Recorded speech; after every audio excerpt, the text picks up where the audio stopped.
એમાં ચરિત્ર બતાવે છે શ્રી બુંદી વણિકજીનું. શ્રી રામદાસજી બુંદી નગરના નિવાસી હતા. જાતિના વૈશ્ય હતા, એટલે વણિક વેપારી હતા. તેથી વર્ણ ધર્મ અનુસાર વેપાર કરતા રહીને ભગવત ભક્તિ કરતા હતા. પોતાની પીઠ પર મીઠું, મરચું, ગોળ વગેરેની કોથળીઓ લાદીને ગામડાઓમાં ફેરી કરતા હતા. થોડા રોકડા પૈસા અને થોડું અનાજ મળતું હતું. એક દિવસ ફેરીમાં માલ વેચાઈ ગયો અને બદલામાં અનાજ વધારે મળ્યું. તેની પોટલી માથા પર મૂકીને ઘેર આવતા હતા.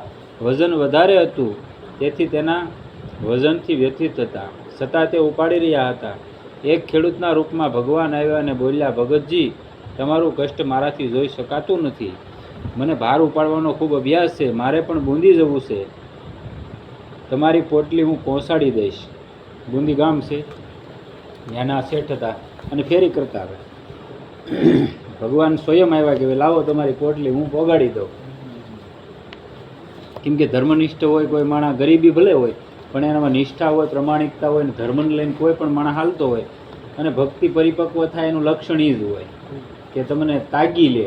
તમે ડગી ક્યારે જાઓ એવા તાગી લે ને. કે આજના જ સત્સંગમાં એવું હતું, એક બેનનો પ્રશ્ન હતો, તમે કદાચ સાંભળ્યો હશે.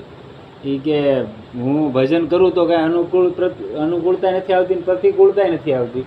એટલે પેલા મહાત્માએ કીધું કે બેન, અનુકૂળતા કે પ્રતિકૂળતા માગોમાં જો માગીને જો એને આપીને તો એ કે હારાને ડગાવી દીધેલા છે. એ કે રોઈને કે અમે હું અહીં સુધી પહોંચ્યો ને તો હું રોઈને કે બહાર નીકળેલો છું, એવી પ્રતિકૂળતા આપી છે. એટલા બધા હેરાન થઈ જાય ને કે આપણને એમ થઈ જાય બસ તારી સિવાય કોઈ નથી. એટલા બધા આપણને ઠેઠ પોગાડી જાય. એટલે નહીં માગવાનું એમ કાંઈ, જે સ્થિતિમાં ભજન કરાવે. અને પરિપક્વતા ઓટોમેટિક તમને ખબર પડી જાય. તમે પરિપક્વતા તરફ જતા હોય ને, ભક્તિના લક્ષણ હોય, તરત તમારી માથે સંકટ આવવા મળે અને કાં તમારે કંઈક સારું થઈ જાય એટલે તમે ભક્તિમાંથી તોય વિયા જાઓ. અહીં તો કહું હા એમે તે. અને તમે પરિપક્વતા તરફ જતા હોય એમને તમે ભક્તિ છે એની પરિપક્વતા તરફ તમે જતા હોય તો ભગવાન બે વસ્તુ તમને આપે. પહેલા પ્રતિકૂળતા આપે, બરોબર, એમાં તમે ડગો નહીં. અથવા તો પહેલા એવી તમને સ્થિતિ આપી છે ને ખરાબ કે તમે સીધા ડગી જ જાઓ. તમને એમ થાય ભગવાન જેવું દુનિયામાં કઈ છે જ નહીં. અઢળક આપે. માગી નાખો ને તમારું પૂરતી ઈચ્છા પૂરતી થઈ જાય. માગે એટલું આપે, માગવું નહીં. તુલસીદાસ મહારાજે ચોખ્ખું રામચરિત માનસમાં લખેલું છે, બને તો રઘુબર છે, બને બિગડે તો ભરપૂર, ઓરણ તે તા ના બને તા બનવા આપે ધૂર. એ કે કદાચ બને તો એ રામથી જ બને અને બગડે તો એ રામથી બગડે અને બીજાથી બને એ મારી માટે ધૂળ સમાન છે. કે હું બીજા પાસે કોઈ દિવસ લાંબો હાથ ન કરું.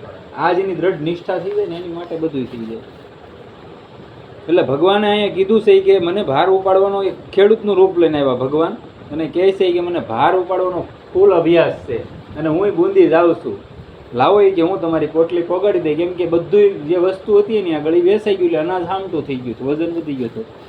આમ કહીને ભગવાને ભક્તનો ભાર પોતાના માથા પર લઈ લીધો અને ઝડપથી આગળ વધ્યા. થોડી વારમાં તેઓ ભક્તની આંખોથી દૂર થઈ ગયા.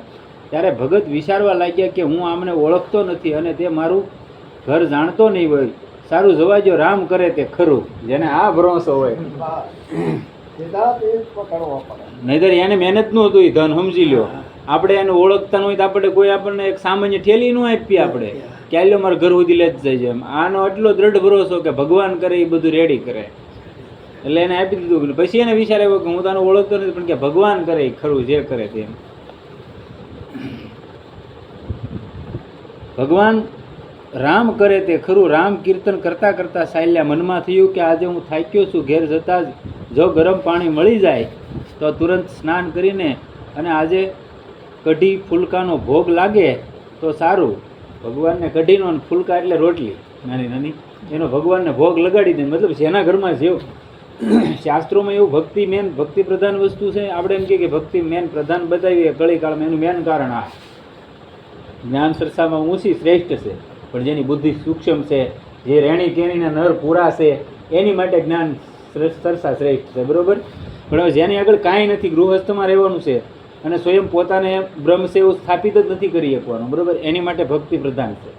કેમ કે તમે કોઈ પણ વસ્તુ ખાઓ, તમે ભલે એને શું કીધું, કઢીને ફૂલકાનો ભગવાનને ભોગ લાગી જાય. હવે કઢી બનાવીને 2-3 રોટલી બનાવી હોય, એ લઈને બેસે તો એમાં તુલસી પત્ર પધરાવીને ઠાકોરજીને ધરે, જે ભગવાન હોય, રામ હોય, કૃષ્ણ હોય, એને ધરીને પછી જ જમવાનું, એટલે પ્રસાદી બની જાય. તો એનામાં ખરાબ વિચાર આવવાનો છે, કાંઈ વિકાર વિકૃતિ આવવાની નથી, કેમ કે પ્રસાદી જ રોજ જમવાનું. આ મેન ફાયદો ભક્તિનો. આ બાજુ તે ખેડૂતરૂપ ધારી ભગવાને આમને ઘેર આવીને પોટલી નાખી દીધી અને કહ્યું, ભગતજી આવી રહ્યા છે, નાહવા માટે ગરમ પાણી તૈયાર રાખો અને ભગવાનના ભોગ માટે કઢી ફુલકા બનાવો. આ મનમાં વિચારતા હતા. અને ઓલો અખિલ બ્રહ્માંડનો માલિક હતો, એનો વજન લઈ લીધો, અને તો એ તો એનું બધી મનની ગતિ જાણનારો પરમાત્મા છે ને ભાઈ. અને ઓલા કહે ને કે તમારી નિષ્ઠા હોય તો ભગવાન તમારી માટે શું ન કરતો. અહીંયા એની પ્રમાણ મળે ને કે તમે વજન એનો ઉસકાવી લીધો એમ. આવું એમણે કહ્યું. થોડી વાર પછી શ્રી રામદાસજી ઘેર આવ્યા તો જોયું કે અનાજની પોટલી પડી છે. પત્નીએ કહ્યું, પાણી ગરમ થઈ ગયું છે, જલ્દી સ્નાન કરી લો, કઢી પણ તૈયાર છે, અને સેવા કરશો ત્યાં સુધીમાં ફુલકા પણ તૈયાર થઈ જાય છે. શ્રી રામદાસજીએ કહ્યું, તમે મારા મનની વાત કઈ રીતે જાણી લીધી? તેણે કહ્યું, તે પોટલી લાવનારે કહ્યું હતું. હવે આને લાઈટ થાય, મને ક્યાંથી ખબર તમારા મનની વાત? હવે તો રામદાસજી સમજી ગયા કે આજે શ્રી રામજીએ ભક્ત વાત્સલ્ય વશ બહુ કષ્ટ ઉઠાવ્યું. અંદર ભક્તો હોય ને અંદર ગ્લાની બહુ થાય, કેમ કે ભગવાનને સ્વયં એના ભક્ત માટે આવવું પડતું, મહેનત કરવી પડતી હોય, એ ભક્તને બહુ એટલે બહુ કષ્ટ થાય. અહીંયા સાલાસર હનુમાનજી આવ્યા રાજસ્થાનમાં, ને એક મોહનદાસજી કરીને મહાત્મા થઈ ગયા. એના બે જ એના બેનને એના ઘરવાળો હતો ને એ ઓફ થઈ ગયેલા, ને એક ભાણિયો, આપણે કેમ અહીંયા રામવાળાને એને થયું હતું કે એના બાપા ઓફ થઈ ગયા હતા, કાળુવાળો, એમાં અહીંયા એના બનેવી ઓફ થઈ ગયા.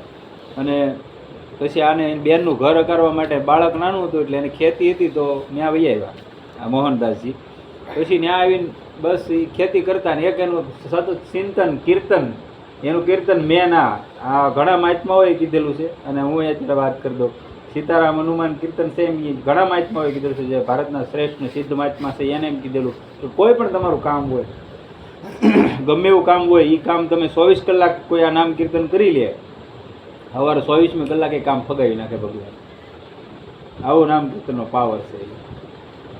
એ આખી જીવાન ક્યાં સુધી બસ ખેતી કરતાં કરતાં હળ હાંકતા હોય, તો એ તો કે આવું આધુનિક ટેકનોલોજી નહોતી, હળ જ હાંકતા, તો હળ હાંકતા કીર્તન કરતા એમને મને હનુમાનજી સ્વયં મળી ગયા હતા, બોલો. અને એ અત્યારે સાલાસરમાં જે હનુમાનજી છે, એ જ હનુમાનજી જે મોહનદાસજીને મળ્યા હતા, એ જ હનુમાનજી અત્યારે હાલમાં છે. મોરારી બાપુએ કથા કરી આવ્યા, પછી રામભદ્રાચાર્ય કરી આવ્યા, રાજેન્દ્ર દેવાચાર્ય, ભારતના ખ્યાતનામ કથાકારો જેને કહેવાય એવા બધાને કથા કરી આવ્યા સાલાસરના હનુમાનજી. એટલે હનુમાનજી સ્વયં ને આવેલા અને દર્શન આપેલા. એટલે ભક્તને માટે ભગવાન ગમે એવું કષ્ટ ઉઠાવે. વાત્સલ્યવશ બહુ કષ્ટ ઉઠાવ્યું, ધ્યાન કર્યું તો પ્રભુએ પ્રસન્ન થઈને કહ્યું, તમે નીચે સંત સેવા માટે આટલો શ્રમ કરો છો, મેં તમારી થોડી સહાયતા કરી તો શું બગડી ગયું? ભગવાને એમ કીધું, તમે રોજ એટલી બધી કષ્ટી બેઠો. એ એના પોતાના પેટ માટે આ મહેનત નહોતા કરતા, એના બાળ બચ્ચાનું ભરણ પોષણ તો એ અમુક ગામમાં આંટો મારતા તોય થઈ જતું. પણ જે સંત સેવા માટે આ બધું લાદીને જતા, વજન ઉપાડીને વેચતા, અને એમાંથી થોડું ઘણું વધારે અનાજ મળતું, તેમાં સંતોની સેવા કરતા. આ એનો ભાવ હતો. એટલે ભગવાને કીધું કે તમે રોજ સંત સેવા કરો ને એટલી મહેનત કરો. મેં થોડુંક કર્યું તો એમાં હું થઈ ગયું. રામદાસે પત્નીને પૂછ્યું, તે આ પોટલી લાવનારને જોયો હતો? એણે કહ્યું, હું તો અંદર હતી, તેના શબ્દ અત્યંત મધુર હતા. ભગત બોલ્યા, તેઓ સાક્ષાત ભગવાન હતા. ત્યારે જ તો તેમણે મારા મનની વાત જાણી લીધી. તેઓ સંત સેવાથી બહુ સંતુષ્ટ થાય છે. હવે જો તમે પ્રેમથી સંત સેવા કરશો તો પ્રભુ ફરી દર્શન આપશે. આવું એની પત્નીને કીધું. સ્ત્રીને પસ્તાવો થઈ રહ્યો હતો કે હું દર્શન ન કરી શકી. ભગત પસ્તાતા હતા કે પ્રભુના માથા પર ભાર મૂક્યો, મેં અનુચિત કર્યું. આ ઘટના હૃદયમાં દ્રઢ થઈ ગઈ. ત્યારથી તેઓ સદા ભજન ધ્યાનમાં તત્પર રહેવા લાગ્યા. ગ્લાની તો અંદર થાય ને, દુઃખ થાય આપણને કે ભાઈ હામાં આવીને વૈયા ગયા. કોઈ આપણને કીધું કે અખિલ બ્રહ્માંડનો માલિક હતો, હવે જેની માટે આખું જીવન કુરબાન કરી દીધું કે રામ રામ રામ રામ કરતા આખું જીવન વીયું ગયું, અને પરમાત્મા હામો આવીને વિયો છે, દુઃખ તો અંદર થવાનું ભાઈ.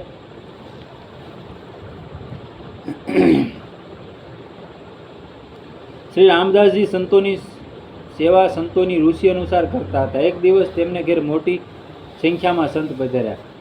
તેમને પૂછ્યું, મહારાજ આપ લોકો મારા ભગવાનનો પ્રસાદ લેશો અથવા અલગ બનાવીને ભોગ લગાવીને લેશો? સંતોએ કહ્યું, અમે તો તમારા ભગવાનનો જ પ્રસાદ લઈશું. ખાસ ગૃહસ્થોના ઘરે બધાય લઈ જ લે એવું ન હોય. અમુક જે સંન્યાસી હોય વિરક્ત, ઈવડાય કોઈ સ્ત્રીના હાથનું રાંધેલું ન ખાતા હોય એટલે એને કાસું સીધું આપવું પડે, એ પોતે જ બનાવીને ખાય. અને ઘણા એવાય હોય કે ભાઈ વાંધો નહીં, ભગવાનને ધરેલો ભોગ છે તો હાલશે. એટલે આવડે એમ કીધું કે ભાઈ અમે ભગવાનને ધરેલો ભોગ જમીએ એમ. ભક્તની પત્નીએ રસોઈ બનાવી. તે દિવસે જુવારના રોટલાનો ભોગ હતો. તેમાંથી બે સંતોએ કહ્યું, અમે તો જુવારના રોટલા નહીં ખાઈએ. ભક્તે પત્નીને પૂછ્યું, તમે જુવારના રોટલા કેમ બનાવ્યા? તેણે કહ્યું, નવું અનાજ પ્રભુને પ્રિય છે. નવું અનાજ ઘરમાં આવે તો ભગવાનને પ્રિય હોય છે, અને આ નવું અનાજ આવ્યું છે તો ભગવાનને ભોગ લગાવવા માટે અમે રોટલા બનાવ્યા. એ વાતે એની રાઈટ છે. અને આપણા ઘરમાં ભલે આપણે એવું નથી કહેતા મૂર્તિ જ હોય, ગમે એ નવું અનાજ આવે, કોઈ પણ નવું આપણી વાડીનું કોઈ ફળ હોય એવું કંઈ નવું આવે તો ખાસ એ જીવનમાં હોવું જો. ભલે આપણા ઘરે મંદિરીય તો હોય, ન્યા ધરી દેવાનું, ખાસ રાખવાનું. એણે કહ્યું, નવું અનાજ પ્રભુને પ્રિય છે તેથી મેં જુવારના રોટલા બનાવ્યા. બીજું, ભગવાનને ક્યારેય જુવારનો રોટલો ખાવાનો ઇનકાર કર્યો નથી, કે ભગવાને ક્યારેય નથી કીધું કે હું જુવારનો રોટલો નહીં ખાવ એટલે બનાવ્યા, તેથી બનાવ્યા. તે સાંભળીને ભક્તે કહ્યું, ભગવાનનો ભોગ અનંત સ્થાનોમાં અર્પણ થાય છે, માત્ર અહીં જ ભોગ અર્પણ થાય છે એવું નથી. તેઓ તો તેમના મનને ભાવે તે ભોગ ક્યાંય પણ ગ્રહણ કરી જ લે છે, પરંતુ આ સંતો કૃપા કરીને અહીં જ પ્રસાદ લે છે, બીજે જવાના નથી. તેથી હવે પછી સંતોને પૂછીને તેમની રુચિ અનુસાર તેમને પ્રસાદ આપ્યા કરો એમ, પૂછીને બનાવો એમ. આમ કહીને તેમણે ઘઉંની રોટલીઓ બનાવી અને સંતોને ભોજન કરાવ્યું. હવે શ્રી રામદાસને ત્યાં અનેક સાધુ સંતોના ભજન દરરોજ થતા હતા. તેથી કોઈ દુષ્ટે રાજાને ફરિયાદ કરી કે આ વાણિયાની પાસે અપાર સંપત્તિ છે, ખોટી રીતે તેને વેડફે છે, આપણે કર ટેક્સ આપતો નથી, બધાને છેતરે છે, તેથી તેની સંપત્તિ જપ્ત કરીને રાજકોષમાં લઈ ગયો. આવું ભક્ત માથે જ થાય. લાલા પોપા કરતા હોય ને બાપુ બાપુ કરતા હોય, એની આ પાસે આવું થાય નહીં. રાજાએ પોલીસ દ્વારા તેમને બોલાવીને કહ્યું, તમે અમારો કર આપો, અન્યથા તમારી સંપત્તિ જપ્ત કરી લેવામાં. ભગતે કહ્યું, મારી પાસે કોઈ સંપત્તિ નથી, જે કમાણી થાય છે તે બધી સંત સેવામાં વાપરી નાખું છું. તમે મારા ઘરની તપાસ કરો, ઘરમાં સોનું ચાંદી હોય તે તમે લઈ લ્યો. કોઈએ રાજાને વધુમાં કહ્યું, નીંબુ બનિયા આમ તે દાબે એ રસ દે. રાજાએ ભક્તને કારાગારમાં બંધ કરી દીધા અને ઘરની બધી વસ્તુઓ છીનવી લેવાનો વિચાર કર્યો. શ્રી રામદાસજીના મનમાં ચિંતા થઈ. સેવામાં વિઘ્ન જોઈને તેમણે શ્રી લક્ષ્મણ લાલનું સ્મરણ કર્યું, રામના ભાઈ લક્ષ્મણજીનું સ્મરણ કર્યું. કેમ કે સીતારામની ઉપાસના કોઈ કરતા હોય તો એમાં આખો રામ દરબાર આવી જાય. એટલે રામને એટલું બધું કોઈ મોટું કામ હોય તો ન કે, નાનું નાનું કામ હોય તો રામ ભગવાનને ન કહેવાનું હોય. અહીંયા આગળ બેઠા હોય હનુમાનજી મહારાજ છે, લક્ષ્મણજી છે, એને તમે ફરિયાદ કરો ને તોય ભગવાનને ન હોવું પડે, ત્યાં કરી ગયા આવડા બધા. લક્ષ્મણલાલનું સ્મરણ કર્યું. શ્રી લક્ષ્મણજીએ પ્રગટ થઈને એમને બંધન મુક્ત કરાવ્યા અને સ્વયં રામદાસના રૂપમાં કારાગારમાં બંધાઈ ગયા. હવે જુઓ, સ્વયં લક્ષ્મણજી અહીંયા કારાગારમાં બંધાઈ ગયા અને ઓલાને છોટા કરી દીધા. આ ભક્તના ઘર પર સંત સેવાની ધૂમ જોઈને લોકોએ રાજાને ફરી કહ્યું. રાજાએ કહ્યું, મેં તો તેને કારાગારમાં પૂરી દીધા છે, પછી તે ઘરે સંત સેવા કઈ રીતે કરી રહ્યો છે? રાજાએ સેવકોને કારાગારમાં તપાસ કરવા કહ્યું તો ત્યાં રામદાસ બંધ હતો. ફરી ફરિયાદ કરનારાઓની સાથે તેમણે ઘરે જઈને જોયું તો બંને જગ્યાએ રામદાસ છે. આ સાંભળીને રાજાએ બંનેને દરબારમાં લાવવા કહ્યું. દરબારમાં આવતા આવતા લક્ષ્મણજી અંતર્ધ્યાન થઈ ગયા. આ રહસ્યને જાણીને રાજા તેમના શરણોમાં પડી ગયો અને અપરાધ ક્ષમા કરવા વિનંતી કરવા લાગ્યો. ભક્ત છે ને, ક્યારેક કોઈ પણ કષ્ટે આવી જાય ને તો એ ક્યારેક કોઈને કહે નહીં, સહન કરી લે. એનું નામ જ ભક્ત કોટીમાં જન્મ્યો ને ભક્ત કોટી કહેવાય, અને એને જ ભક્તિ કરી કહેવાય. જરાક કાંઈક થઈ જાય ને જરાક સમજવા મળી અને વાતું કરવા મળી એ એક અલગ વિષય છે. એ તો તમારી ખ્યાતિ મેળવવા માટે. કે ભક્તિ કોઈ પણ માણસ તમે કોઈ સલાહ આપો તો સલાહ એવી જ અપાય કે ભાઈ આપણે આપણું પોતાનું બ્રહ્મ જ્ઞાન શું કામ એની માથે છોડી દેવું. હાલો આપણને કાંઈ પણ વસ્તુની ખબર છે એ આપણે કોકને શું કામ, તમને જેવો પ્રશ્ન કર્યો હોય તમે જવાબ આપો તો, અને હાસો રસ્તો બતાવો તો. આજના સમયમાં એમ કહો કે ભાઈ હું અહમ બ્રહ્માસ્મી, હું બ્રહ્મ છું, તો કોણ માની લેવાનો છે? હું કહું હું બ્રહ્મ છું, હું થઈ ગયો બ્રહ્મ? નથી થતા. કેમ કે એની માટે નેકી ટેકી આસન ધ્યાન ધારણા સમાધિ બધું જોવે, સત્શાસ્ત્રોનું વાંચન જોવે, આમાં એવા ગુરુ જોવે ત્યારે. હા, નથી જાણતો, એ નથી જાણતો. કહેવાય એવું છે જ. બ્રહ્મની વાતો જ કરે. બાકી અહમ બ્રહ્માસ્મીનો અર્થ શું છે ખબર છે? હું પોતે બ્રહ્મ, હું સ્વયં જ બ્રહ્મ છું. અને એ અનુભૂતિ એવી રીતની કેળવવાની હોય કે એ જે વર્તી હોય ને એ સતત તમારામાં રહેવી જોવે. અહમ બ્રહ્માસ્મી વર્તી સતત રહેવી જોઈએ, તૂટક ન થવી જોઈએ, ત્યારે થાય. એમ નહીં, પણ એને ઊભી તો કરવી પડે ને. પેલા ઊભી કરવી પડે, બ્રહ્માકાર વર્તી ઊભી કરવી પડે. અને આમાં કાંઈ ન કરવું પડે, આમાં રામ રામ જ કરવું પડે, એટલે બધું આવી જાય. એટલે સરળ સાધન આ કહેવાય એમ. હમણાં તે ભાઈનો પ્રશ્ન હતો, સુરતના હતા લગભગ એ ભાઈ, એમ નામે મેં તમને કદાચ વાત કરી છે, મહેશભાઈ નામ હતું. એ ભાઈએ મને પ્રશ્ન કર્યો હતો કે ભાઈ હું મારા બાપુજી હતા એ પહેલાં રામાપીરના ભગત હતા, પછી કે હું બીજા મારા બાપુજી દેવ થઈ ગયા, એ જ મારા ગુરુ હતા. કે પછી એ વિયા ગયા એટલે મેં બીજા ગુરુ કર્યા, તો એ સીતારામના ઉપાસક હતા. તો એ કે હું સીતારામ સીતારામ કરતો. પછી કે હવે એ વિયા ગયા, તો એ કે અત્યારે હિત પ્રેમાનંદ થઈ કે ને મહારાજ, એને સાંભળું અને એમાંથી કે રાધેશ્યામ રાધેશ્યામ કરું. એટલે મને કે સરળ શું કહેવાય એમ, મને એનો પ્રશ્ન કર્યો હતો. હું કહું ભાઈ હું કાંઈ એવા જ્ઞાની મહાપુરુષ તો સૌ નહીં, એટલે હું જાજી વાત તમને ન કહી શકું, મને આવડે એવું કહું. આપણે તો આપણી ભાષામાં આવડે એવું કહેવાનું. એટલે મેં કીધું હું કહું ભાઈ તમારા હૃદયને જે નામ ગમી જાય, રામ કૃષ્ણ સીતારામ રાધા શિવ હરિ, તમને જે તમારા હૃદયને શાંતિ મળે જે નામથી, એ નામ પકડી લો. બીજા કોઈને પૂછવા ન જતા. ખોટું ભાઈ તમને એમ કહું તમે ગુરુ કરાવો, નાય કરાવો, પૂછડું કરો, ઢીકડું કરો, એવા કોઈને કઠોળે નહીં ચડાવવાના.